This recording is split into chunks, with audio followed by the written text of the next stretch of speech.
कैसे आप सब। तो आज हम करने वाले हैं, इसमें एक पजल है और एक इनइक्वालिटी का क्वेश्चन है। और ये भी क्वेश्चन जो है आपके NIACL में असिस्टेंट के एग्जाम में आए हुए क्वेश्चन है। ठीक है, अगर आपने अभी तक मेरे चैनल को सब्सक्राइब नहीं किया है तो आप उसे सब्सक्राइब कर लें और बेल आइकन को भी प्रेस कर लें, जिससे मेरी नई वीडियो की नोटिफिकेशन आपको सबसे पहले आपको मिलेगी। ठीक है, तो चलिए देखते हैं क्या कहता है क्वेश्चन। हमारा पहला क्वेश्चन क्या कहता है कि एक भवन में 8 मंजिलें हैं, जिसमें से 8 क्रमांक इस प्रकार दिए गए हैं। भूतल को एक दिया गया है, यानी ग्राउंड फ्लोर को एक दिया गया है, 1 नंबर दिया गया है, और उसके ऊपर वाले को 2, और इसी तरह से क्या हुआ, लास्ट वाले को 8 नंबर दिया गया। ठीक है, यानी 8 नंबर वाला ये फ्लैट है। ठीक है, इस तरह से दिया गया। आगे देखिए क्या बोलता है कि 8 व्यक्तियों PQRSTUVW में से प्रत्येक व्यक्ति एक तल पर रहता है। ठीक है, यानी कि ये जो 8 बिल्डिंग है, इनमें से एक ही व्यक्ति जो है, इनमें से जो क्वेश्चन में दिया गया है, तो उनमें से क्या रहते हैं, एक ही व्यक्ति एक बिल्डिंग पे रह सकता है। ठीक है, ये क्वेश्चन में बोला गया। ठीक है, आगे देखिए क्या बोलता है कि R तीसरे क्रमांक वाले तल पर रहता है। ठीक है, जिसके बारे में इंफॉर्मेशन आपको एकदम पक्की दी हुई है, उसे आप क्या करिए, इसमें फिल कर लीजिए। तो R के बारे में निश्चित बोला गया, क्या बोला गया है, वो तीसरे वाले फ्लैट पे रहता है ना। चलिए, इसे में हमने सेट कर लिया। आगे देखिए क्या बोलता है, R और V के तलों के बीच केवल 2 व्यक्ति है ना। R और V के बीच में कितने व्यक्ति हैं, देखिए R और V के बीच में कितने व्यक्ति हैं, यहाँ पे 2 व्यक्ति हैं। आगे देखिए क्या बोलता है, आगे बोलता है कि Q के ठीक ऊपर वाले तल पर कौन आता है, Q के ठीक ऊपर वाले तल पे कौन आता है, आपका W ना। चलिए, इसी भी हमने फिलअप कर लिया। आगे देखिए, T तथा U के तलों के बीच केवल एक व्यक्ति रहता है। T तथा U के तलों के बीच केवल एक व्यक्ति रहता है। और क्या बोला गया, T जो है U के ऊपर आता है, यानी T कहाँ आता है आपका, U के ऊपर आता है, कहीं भी ऊपर है ना। चलिए, ये नहीं बोला गया कि यहाँ पे कि दो बिल्डिंग छोड़ के या 4 छोड़ के, ये नहीं बोला गया, केवल बोला गया कि T के U के ऊपर आता है T। चलिए, ये ठीक है। आगे देखिए क्या बोलता है, आगे बोला गया R तथा S के तलों के बीच केवल एक व्यक्ति है। R और S के तलों के बीच कितने व्यक्ति हैं, एक व्यक्ति है ना। चलिए, इसी भी हमने नोट कर लिया। आगे देखिए, S जो है T के तल के नीचे वाले किसी तल पे रहता है ना। S जो है कहाँ रहता है, S जो है T के तल के नीचे, यानी T के नीचे कहीं भी S आपका रहता है। ये भी बात यहाँ पे हमने नोट कर लिया। आगे अब देखिए, हम इसे एलिमेंट को सेट करते हैं इसमें। ठीक है, तो यहाँ देखिए, सबसे पहले इसे हम पकड़ते हैं। तो इसे हमने जब इसे लिया, इस स्टेटमेंट को, तो क्या बोला गया, R और V के बीच में कितने व्यक्ति हैं, 2 व्यक्ति ना। देखिए, अगर हम V को यहाँ पे पुट करते हैं तो यहाँ पे कितने व्यक्ति और यहाँ पे आ सकते हैं, मैक्सिमम एक ही व्यक्ति आता है ना, क्योंकि सीट एक ही बिल्डिंग खाली है, यहाँ पे तो एक ही आएगा, तो यहाँ पे तो हो नहीं सकता, यानी V कहाँ जाएगा, ऊपर जाएगा आपका। तो V को हम यहाँ पे क्या कर लिया, सेट कर लिया हमने। देखिए, R और V के बीच में 2 व्यक्ति होंगे, ये हमने सेट कर लिया। अब देखिए आगे देखिए क्या बोलता है कि R और S के बीच में कितने व्यक्ति हैं। देखिए, R और S के बीच में कितने व्यक्ति हैं, एक व्यक्ति बैठता है ना, एक व्यक्ति है यहाँ पे R और S के बीच में।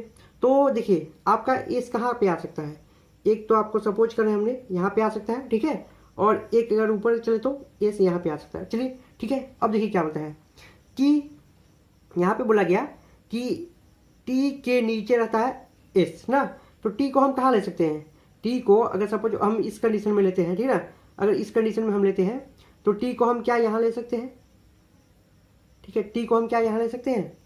अगर हमने यहाँ पे T को लिया तो देखिए आगे क्या बोलता है कि T जो है कहाँ रहता है, वो U के ऊपर वाले तल पे रहता है। तो क्या यहाँ पे U आ सकता है, नहीं आ सकता है। तो हम इसे कहाँ पे पुट कर सकते हैं, तो क्या हम देखिए T को अगर हम यहाँ पे कर दें और V को यहाँ पे पुट कर ले तो ये हो जाएगा, नहीं हो पाएगा। क्यों, क्योंकि देखिए यहाँ पे फिर क्या बोला गया कि T और U के बीच में कितने व्यक्ति हैं, एक व्यक्ति रहता है ना। तो यहाँ पे तो हो ही नहीं सकता, यानी ये क्या हो गया, हमारा रॉन्ग हो गया, यहाँ तो हो ही नहीं सकता। यानी S कहाँ रहेगा, जब भी रहेगा तो यहीं पे रहेगा ना। तो चलिए अब देखिए क्या करते हैं हम इसमें। तो S जो है T के नीचे रहता है ना। अगर हमने T को यहाँ पे सपोज करिए, T को अगर हमने यहाँ पे लिया, ठीक है, T को अगर हमने यहाँ पे लिया, ठीक है, T को अगर हमने यहाँ पे लिया तो U को कहाँ लेना पड़ेगा हमें, यू को नीचे लेना पड़ेगा क्योंकि टी कहाँ रहता है, यू के ऊपर, तो यू कहाँ आएगा आपका, यहाँ आएगा। अब आपके दिमाग में एक बात आ रही होगी कि इस टी को हम कहाँ ले सकते हैं, टी को हम यहाँ भी तो ले सकते हैं ना। चलिए अगर आप सोचिए, अगर आप टी को यहाँ पे लीजिएगा, ठीक है, अगर आप टी को यहाँ पे लेते हैं तो आप यू को कहाँ पे पुट करिएगा, यहाँ पे तो जगह नहीं है, यानी कहाँ पे टी रहेगा, टी तो यहाँ पे यहीं पे हम पुट कर सकते हैं। और देखिए ये भी हमारा सेटिस्फेक्शन हो गया। देखिए टी और यू के बीच में कितने व्यक्ति हैं, एक व्यक्ति भी आ गया ना, तो यहाँ पे ये सही है, ठीक है। अब देखिए अब हम चलते हैं, इसे भी हमने पुट कर लिया, इसे भी पुट कर लिया और इसे भी, तो यहाँ कौन बचा, ये आपका स्टार मार्क बचा हुआ है। देखिए ये क्या बोला गया है कि W कहाँ रहता है, Q के जस्ट ऊपर ना, तो यहाँ पे देखिए यहाँ पे क्या जगह खाली है हमारा, नहीं है, एक ही बिल्डिंग है ना, तो यहाँ पे तो हो ही नहीं सकता है। ये जब भी आएंगे तो क्या आएंगे, एक ही साथ आएंगे ना, तो यानी देखिए क्या होगा, Q को जब हम यहाँ पे पुट करते हैं तो W कहाँ आएगा, इसके ऊपर, जस्ट ऊपर आएगा। तो अब देखिए अब एक बिल्डिंग हमारा बचा हुआ है ना, चलिए एक बिल्डिंग बचा हुआ है, तो अब क्वेश्चन में देख लीजिए कि कौन सा यहाँ पे एलिमेंट हमारा छूट रहा है। तो चलिए देखते हैं, P Q R S T U V W, तो यहाँ पे देख रहे हैं कि P ही जो है हमारा इसमें क्या है, गायब है इसमें से, तो यानी कि P के लिए जगह कौन सा बचा आपका, ये बचा, तो यानी P यहाँ पे बढ़ जाएगा। तो ये हमारा पजल क्या हो गया स्टूडेंट्स, सॉल्व हो गया। आई होप आपको समझ में आया होगा। अगर आपको समझ में एक बार में नहीं आता है वीडियो, आप वीडियो को बार बार देखें, आपको ये पजल अच्छे से समझ में आएगा, ठीक है। तो चलते हैं नेक्स्ट क्वेश्चन में। चलिए स्टूडेंट्स हम सेकंड क्वेश्चन की ओर चलते हैं, और सेकंड क्वेश्चन जो है हमारा इनइक्वालिटी का क्वेश्चन है। तो चलिए देखिए पहला क्या कहता है, देखिए तो यहाँ पे निष्कर्ष ये है, निष्कर्ष यानी कंक्लूजन, और कथन का मतलब क्या होता है, स्टेटमेंट होता है, ठीक है। चलिए तो हम पहले क्या देखेंगे, जैसे ही हमारा इनइक्वालिटी का क्वेश्चन आपको एग्जाम में देखने को मिले, आप सबसे पहले कंक्लूजन को देखिए, उसके बाद स्टेटमेंट को देखिए, ठीक है। तो देखिए हमने यहाँ पे क्या देखा फर्स्ट क्वेश्चन में कि क्या बोला गया यहाँ पे, R is greater then T, ठीक है, R is greater then T। तो चलिए जैसे यहाँ पे बोलता है यानी क्या करना है आपको, R से कहाँ जाना है हमको, T के पास जाना है ना। यहाँ देखिए R कहाँ है आपका, यहाँ पे है, और T कहाँ पे है आपका, यहाँ पे। तो देखिए तो क्या हम T से E के पास जा सकते हैं ना, क्योंकि गेट क्या है इधर से ओपन है। आपको मैंने बेसिक कॉन्सेप्ट बताया हुआ है, अगर आपने अभी तक इनइक्वालिटी का पार्ट नहीं देखा है तो आप इनइक्वालिटी का वीडियो जाकर के जरूर देखें, मैंने उसका डिस्क्रिप्शन बॉक्स में उसका लिंक दे दिया गया है, ठीक है। चलिए अब देखिए यहाँ पे क्या क्या कहा गया, यानी हमें R से कहाँ जाना है, T के पास। तो चलिए हम यहाँ पे R से चलना स्टार्ट किए, तो R से हम कहाँ जा सकते हैं, E के पास जा सकते हैं ना, ठीक है, क्योंकि गेट क्या है इधर से ओपन है। तो चलिए E के पास पहुंचे, क्या E से हम N के पास जा सकते हैं, तो हाँ यहाँ भी जा सकते हैं, क्यों, क्योंकि गेट क्या है यहाँ पे दोनों तरफ से ओपन है। इक्वल का साइन मतलब क्या होता है, गेट दोनों तरफ से ओपन है, तो यानी हम N के पास ही पहुंचे।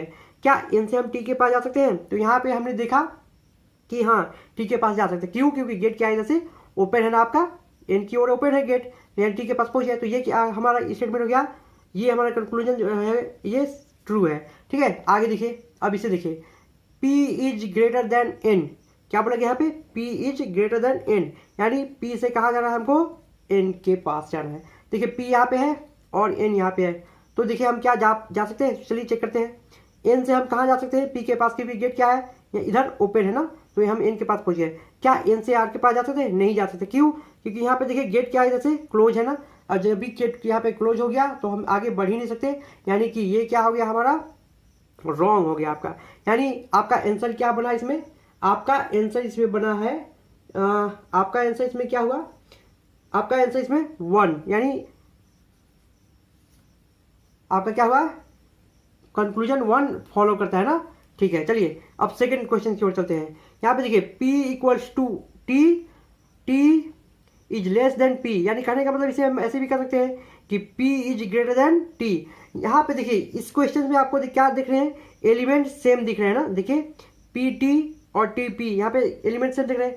क्या हम इसे ऐसे लिख सकते हैं ना, क्या हम ऐसे लिख सकते हैं इसे, P is greater then T, ऐसे लिख सकते हैं। अब क्या हो गया हमारा, देखिए दोनों एलिमेंट सेम जगह पे आ गया ना, तो चलिए हम इसे क्या लिख दिया, अब हमें यहाँ पे आप क्या कर लीजिए, चलिए इसे आप उल्टा कर दीजिए, तो इसे हम क्या कर सकते हैं, देखिए P is greater then T, यानी अब देखिए आपको क्या लग रहा है, देखने से हमें देखने से लग रहा है कि ये क्या आपका बनाएगा, जैसे ही एलिमेंट सेम होता है इनइक्वालिटी में, तो हम चेक करते हैं कि ये इधर और का कॉन्सेप्ट यहाँ पे फॉलो कर रहा है कि नहीं। तो इधर और का कॉन्सेप्ट क्या है कि एलिमेंट सेम होने चाहिए, एकदम सेम जगह पे भी होने चाहिए, तो सेम जगह पे अपने हो गया है। अब देखिए इसमें क्या करना है कि दोनों एलिमेंट को आप मिला लीजिए। जब दोनों एलिमेंट को हम मिलाते हैं तो क्या बनता है, P is greater than equal T ना, P is greater than and equal T बन रहा है आपका। तो चलिए अब इसे चेक करिए, अगर ये ट्रू होता है तो ये क्या हो जाएगा, इधर और का कॉन्सेप्ट फॉलो करेगा। ठीक है, तो चलिए चेक करते हैं, P से कहाँ जाना है, T की ओर, और इक्वल का साइन कहीं भी छूटना नहीं चाहिए। चलिए P से हम कहाँ गए, R के पास, तो इक्वल का साइन है। ठीक है, यहाँ पे फॉलो कर रहा है। यहाँ देखिए R से E के पास भी गए, यहाँ भी क्या हो रहा है आपका, फॉलो कर रहा है, तो यहाँ भी इक्वल का साइन है। चलिए ठीक है, अब E से हम कहाँ चले गए, S के पास, तो यहाँ भी क्या कर रहा है, इक्वल का साइन है हमारा। चलिए सही है।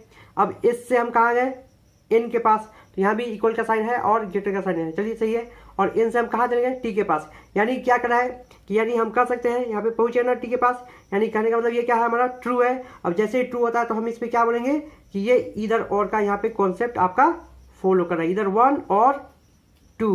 ठीक है, यानी कहने का मतलब क्या है आपका कि ऑप्शन नंबर कौन सा बना आपका, तो ऑप्शन नंबर हमारा यहाँ पे 3 नंबर फॉलो करता है। चलिए अब थर्ड क्वेश्चन की ओर चलते हैं। यहाँ पे देखिए y is greater then s, y is greater then s, यानी y से कहाँ जाना है, हमें s के पास जाना है ना। इसमें देखिए 2 स्टेटमेंट दिए गए हैं आपके। ठीक है, यहाँ पे कंफ्यूजन नहीं होना है, यहाँ पे 2 स्टेटमेंट दिए गए। तो यहाँ पे देखिए y से किसी हमें कनेक्ट करना है s को, तो y कहाँ पे है आपका, यहाँ पे है। ठीक है, तो देखिए y से क्या हम बाहर निकल सकते हैं, y से हम बाहर निकल ही नहीं सकते। क्यों, क्योंकि यहाँ पे क्या है, गेट यहाँ पे क्लोज हो जा रहा है, तो हम y से बाहर निकल ही नहीं सकते, यानी ये क्या हो गया हमारा कंक्लूजन आपका रॉन्ग हो गया।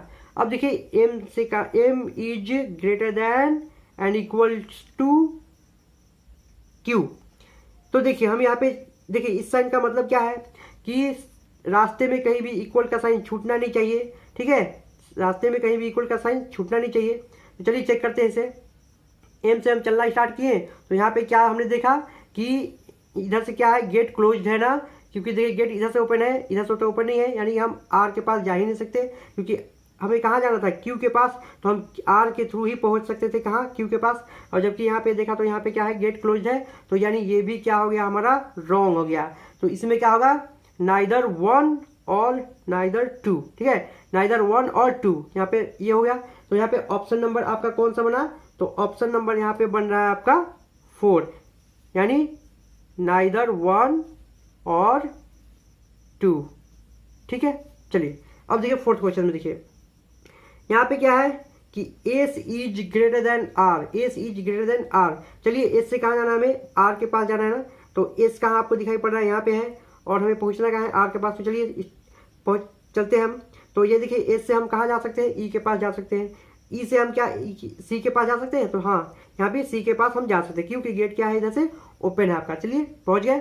और देखिए क्या सी से हम यू के पास जा सकते हैं, तो हमने देखा कि हाँ सी से हम कहाँ जा सकते हैं, यू के पास जा सकते हैं, क्योंकि गेट क्या है इधर से ओपन है, और इक्वल्स का साइन भी मिला। और देखिए और यहाँ पे क्या है, यू से क्या आर के पास जा सकते हैं, हाँ तो जा सकते हैं। क्यों, क्योंकि गेट यहाँ के इक्वल्स का साइन है, इक्वल्स टू का इसी साइन आपने देखा, तो यहाँ पे क्या है मतलब इसका कि आर जो है यू के पास जा सकता है और यू जो है आर के पास जा सकता है। ठीक है, यानी गेट क्या है इसमें होता है, दोनों तरफ से ओपन होता है, यानी हमने आर के पास पहुंच गए। और अगर देखिए ये भी ये ट्रू हो रहा है, क्यों ट्रू हो रहा है, अगर रास्ते में हमारा, बात समझिएगा, अगर रास्ते में यहाँ पे अगर एक भी ग्रेटर देन का साइन नहीं होता, केवल इक्वल्स टू का साइन होता, तो ये क्या हो जाता है, रॉन्ग हो जाता है हमारा। लेकिन रास्ते में हमारे सबसे पहले ही क्या मिल गया, हमें ग्रेटर देन का साइन मिल गया, और जैसे ही रास्ते में आपको ग्रेटर देन का साइन मिलता है तो ये क्या हो जाता है, आपका ट्रू हो जाता है। ठीक है, तो ये हमारा कंक्लूजन ट्रू हो गया। आगे देखिए C is greater than and equals to ई।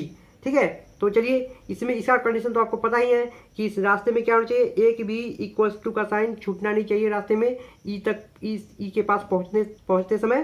तो चलिए सी से चलना स्टार्ट करते हैं। तो यहाँ पे देखा हमने क्या कि सी क्या यू के पास जा सकता है, हाँ जा सकता है, और क्या है इक्वल्स टू का साइन भी हमके रास्ते में मिला, तो ये सही है। अब चलिए यू से आर के पास जा सकते हैं, तो हाँ यू के पास आर के पास जा सकते हैं। क्यों, क्योंकि यहाँ पे क्या है इक्वल्स टू का साइन मिल गया हमें, और यहाँ पे रास्ता दोनों तरफ से ओपन होता है। चलिए अब आर से हम ई के पास जा सकते हैं, तो हमने देखा कि क्या आर से हम ई के पास जा सकते हैं, नहीं जा सकते, क्योंकि गेट क्या है यहीं पे हमें क्लोज्ड मिल गया ना, गेट क्या मिला हमें, क्लोज्ड मिला, और जैसे ही आपको गेट क्लोज्ड मिलता है तो ये क्या हो जाता है आपका रॉन्ग हो जाता है। तो इसमें आपका आंसर नंबर कौन बन गया आपका, तो चौथे वाले में आपका आंसर नंबर यहाँ पे 1 इज कंक्लूजन फॉलो। ठीक है, क्या है कि इसका कहने का मतलब क्या है कि भी को कहाँ, यू को कहाँ जाना है, भी के पास ना। ठीक है, यू को कहाँ जाना है, भी के पास, यानी इसका कहने का मतलब क्या है, यू इज ग्रेटर देन भी। तो चलिए यू से हम चलना स्टार्ट करते हैं, भी यहाँ पे है हमारा, इसे कनेक्ट करते हैं हम। तो क्या है, यू से एल के पास जा सकते हैं, हाँ जा सकते हैं, क्योंकि गेट क्या है यहाँ पे ओपन है। इक्वल्स टू का साइन का मतलब क्या होता है, गेट दोनों तरफ से ओपन है। चलिए यू एल के पास पहुंच गए। अब चलिए एल से हम चलना स्टार्ट किए, ए के पास जा सकते हैं ना, क्यों, क्योंकि गेट क्या है एल की ओर ओपन है, तो एल कहाँ पहुंच गया, ए के पास। अब देखिए ए से क्या बी के पास हम जा सकते हैं, तो हाँ हम जा सकते हैं, क्योंकि गेट क्या है यहाँ पे है ओपन ही है। ठीक है, तो ये हमारा क्या हो गया, ट्रू हो गया। अगर यहाँ पे अगर यहाँ पे आपको इक्वल्स टू का साइन मिलता या ग्रेटर देन इक्वल का साइन मिलता तो ये क्या हो जाता हमारा रॉन्ग हो जाता है, लेकिन ये ग्रेटर देन के साइन की वजह से क्या हो गया हमारा ये ट्रू हो गया फर्स्ट कंक्लूजन। चलिए सेकंड कंक्लूजन की ओर चलते हैं। सेकंड क्या कहता है कि एल इज ग्रेटर और इक्वल्स टू एस। ठीक है, एल क्या है हमारा ग्रेटर है और इक्वल्स टू है एस के। तो चलिए एल कहाँ है हमारा, देखिए यहाँ पे है, और कहाँ पे पहुँचना है हमें, एस के पास पहुँचना है। तो चलिए हमने चले यहाँ पे स्टार्ट किए। तो देखिए हम इसका कंडीशन क्या होता है कि आपको रास्ते में कहीं भी इक्वल का साइन मिलना ही चाहिए, हर जगह क्या होना चाहिए, रास्ते में इक्वल का साइन मिलना ही चाहिए, तभी क्या होगा हमारा ट्रू होगा। ठीक है, इस साइन भी मिलना चाहिए। चलिए चलिए देखते हैं क्या कहता है। एल से क्या यू के पास जा सकते हैं, तो हम यहाँ पे देखें कि हाँ जा सकते हैं, क्यों, क्योंकि गेट क्या है यहाँ पे ओपन है। इक्वल्स टू का साइन का मतलब क्या होता है कि गेट दोनों तरफ से ओपन है। चलिए पहुंच गए हम यहाँ पे। अब यू से हम ई के पास जा सकते हैं क्या, तो हमने देखा कि हाँ रास्ते में हमें इक्वल का साइन भी मिला और ग्रेटर का साइन भी मिला, यानी हम यहाँ पे पहुंच गए, गेट यहाँ पे ओपन है तो ई के पास पहुंच गए। चलिए ई से हम क्या एस के पास जा सकते हैं क्या, तो हमने देखा कि हाँ गेट क्या है ई की ओर ओपन है, यानी ई कहाँ पहुंच गया, एस के पास पहुंच गया, और रास्ते में क्या मिलते गया आपको, इक्वल्स टू का साइन यहाँ पे मिलते गया, यानी ये क्या हो जाएगा आपका ट्रू हो जाएगा। यानी ऑप्शन नंबर यहाँ पे कौन हुआ आपका, यानी ऑप्शन नंबर आपका 5 होगा आपका आंसर। ठीक है दोस्तों, तो मिलते हैं फिर नेक्स्ट वीडियो में। आप इसी तरह मेरे साथ जुड़े रहिए, आपको बहुत कुछ सीखने को मिलेगा। तो साथ में बने रहने के लिए बहुत बहुत धन्यवाद।